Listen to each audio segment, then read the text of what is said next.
Assalomu alaykum do'stlar. Bugun sizlar bilan to'lagan kontraktimizdan 12%ni, ya'ni soliqdan 12%ni qaytarib olishni ko'rib chiqamiz. Xo'p, bu barcha talabalarga qiziq bo'lsa kerak. Jumladan o'zimga ham qiziq. Chunki bu pulda.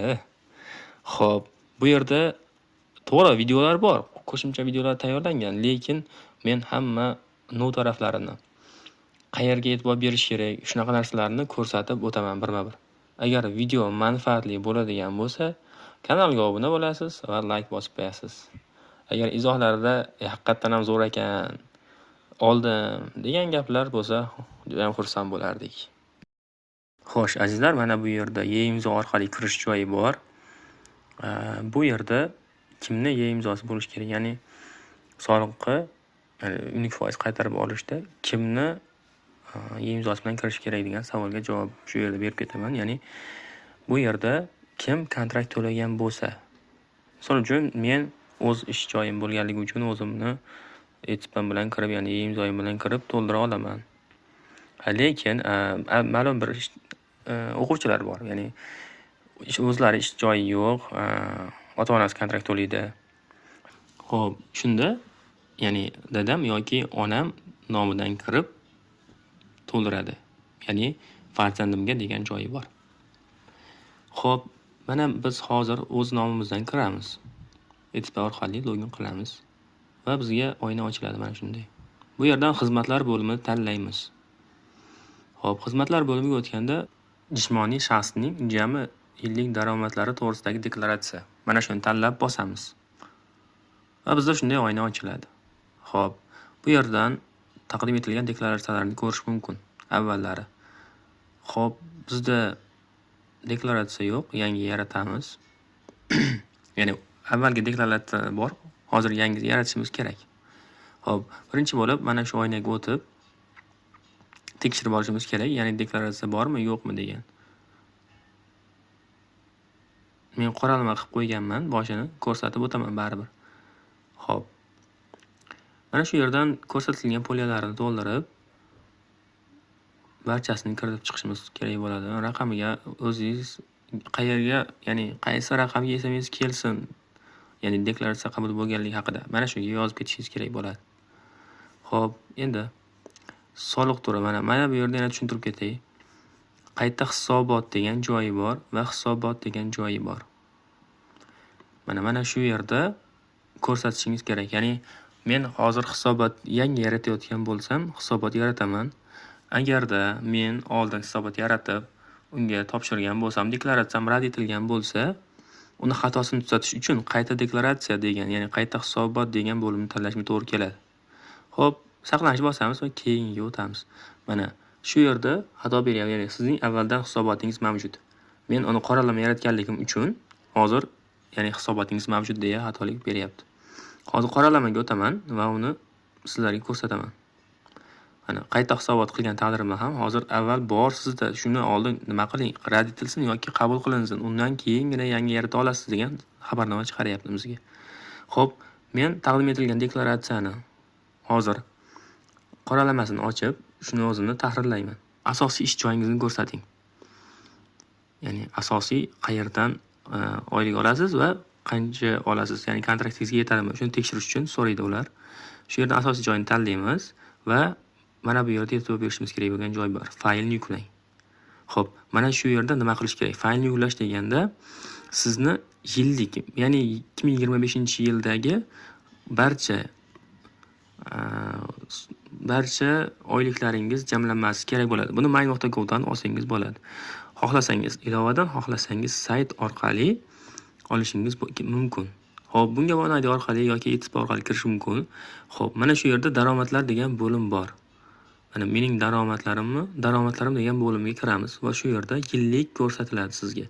Mana shu yerda yilni ko'rib, oyma-oy va yilmasi hammasini yuklab olishingiz mumkin bo'ladi PDF shaklida.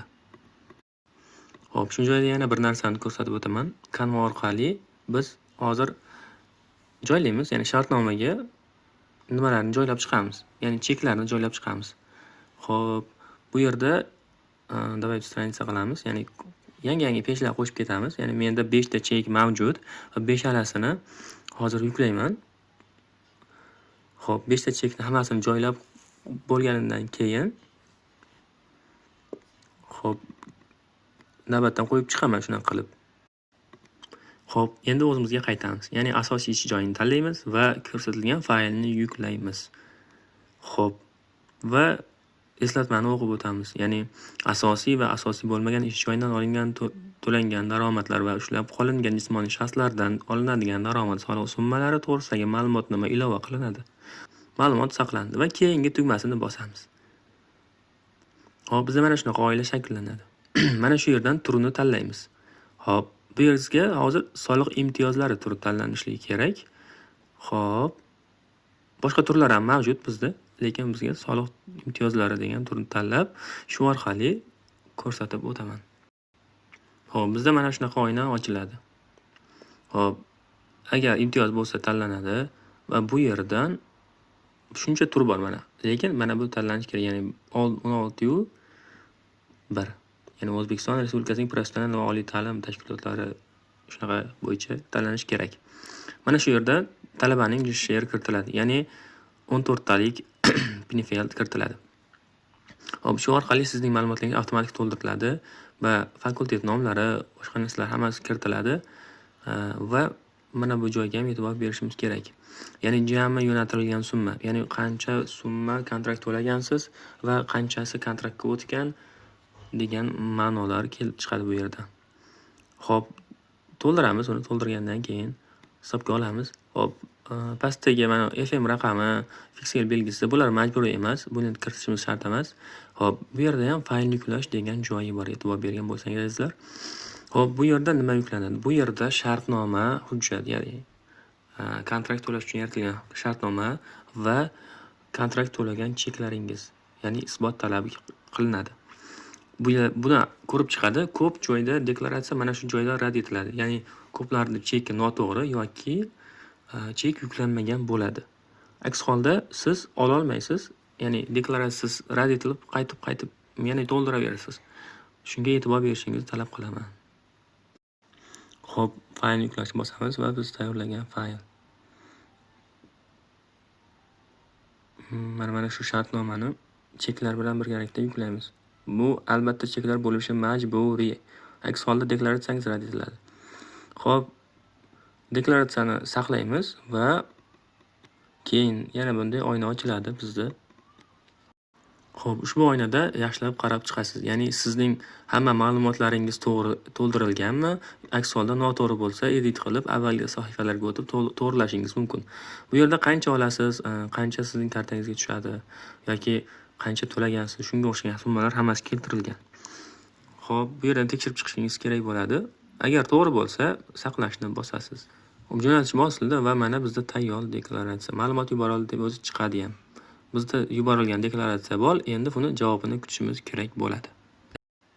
Xo'p, azizlar, deklaratsiya qabul bo'lgandan keyin mana bu yerdan turib, albatta ariza yuborishimiz kerak bo'ladi. Kerakli bo'lgan poliyalarni to'ldiramiz. Bu yerdan ham kerakli raqamni kiritamiz, ya'ni qabul bo'lganligi haqida sizga xabar kelishi kerak bo'lgan raqamni va emailni kiritishingiz mumkin. Mana bu yerdan tanlashimiz kerak. Soliq to'lovchining yillik daromadlari bo'yicha topshirilgan deklaratsiya asosida daromad solig'i yoki pastda imtiyoz kontrakt to'lovi yoki ipoteka kredit. Bizda birinchisi bizni tanlaymiz va kerakli summani chiqarib qo'yadi bizga. Xo'p, shu yerdan kerak bo'lgan narsalar avtomatik o'zi to'ldirib beradi. Bu yerda qisqacha bir bayonot yozamiz. Xo'p, mana shu yerda ham e'tibor berishimiz kerak. Ya'ni ortiqcha to'langan summani boshqa soliq turiga o'tkazish yoki ortiqcha to'langan summani shaxsiy hisob varaqasiga o'tkazish. Ya'ni bizning kartamizga tashlab bersinmi yoki boshqa soliq turiga o'tkazib yuboraylikmi shu pulni deb so'raydi sizlardan. Albatta biz kartaga deymiz, bizga pul kerak. Xo'p, karta raqamimizni kiritamiz. Xo'p, bu yerda karta raqamlar kiritiladi. Avtomatik kartani aniqlab keladi ham. Keyin tranzaksiya raqami va bank infosi. Buni buxgalterdan olsangiz bo'ladi. Ya'ni aynan sizlarni kartalingni ma'lumotlarini buxgalterdan olish mumkin. Ya'ni bankda tranzaksiya hisob raqami va bank infosi. Shu orqali kerakli summani kiritamiz va saqlaymiz. Mana bizga summasi o'zi chiqarib berdi. Arizani yuborish qilsak bo'ldi. Xudo xohlasa qolgani hammasi tasdiqlangandan keyin ko'rsak bo'ladi. muvaffaqiyatli yuborildi deydi. Shu bilan arizamiz yuborildi. Bu yerdan yuborilgan arizalarni tekshirish mumkin va holati yangi jo'natilgan turibdi. Ko'rib chiqilishga o'tadi. Shu orqali sizning pulingiz qaytariladi. Azizlar, sizlarga ko'rsatmoqchi bo'lgan mana shu videoyimda barcha narsani ko'rsatdim deb o'ylayman. Ya'ni qayerlarga e'tibor berish kerak bo'lgan narsalarni hammasini ko'rsatdim deb o'ylayman. Agar video manfaatli bo'lgan bo'lsa, kanalga obuna bo'ling va like bosishni esdan chiqmasin.